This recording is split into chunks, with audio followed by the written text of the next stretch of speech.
చాలామంది యాక్నే కోసం ఏమైనా హోమ్ రెమెడీ చెప్పమని అడుగుతున్నారు. సో ఇవాళ మీ అందరి కోసం ఒక చిన్న హోమ్ రెమెడీ. ఆలం తెలుసు కదా మీ అందరికీ, పటిక.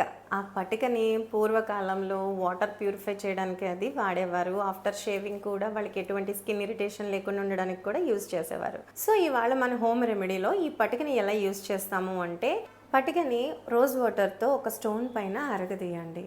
తీసిన తర్వాత దాంట్లో ముల్తానీ మిట్టి పౌడర్తో మిక్స్ చేసి యాక్నే ఎక్కడైతే ఉందో, పింపుల్స్ ఇలాంటివి మచ్చలు ఎక్కడైతే ఉన్నాయో అక్కడ అప్లై చేయండి. 20 మినిట్స్ తర్వాత వాష్ అవుట్ చేయండి. విజిబుల్ రిజల్ట్స్ కోసం వీక్లీ ట్వైస్ యూస్ చేయండి. ఈ పటికని అరగదీసి రోజ్ వాటర్తో ఎల్బోస్ డార్క్నెస్ ఉన్న, నెక్ డార్క్నెస్ ఉన్నా కూడా యూస్ చేయవచ్చు. మంచి రిజల్ట్ అయితే ఉంటుంది. సో టూ మచ్ అయితే వాడకండి, వీక్లీ ట్వైస్. మరిన్ని టిప్స్ కోసం మన బీవీ మేకోర్ అకాడమీని ఫాలో అయిపోండి అండ్ యూట్యూబ్ ఛానల్ని సబ్స్క్రైబ్ చేసుకోండి. Thank you, bye.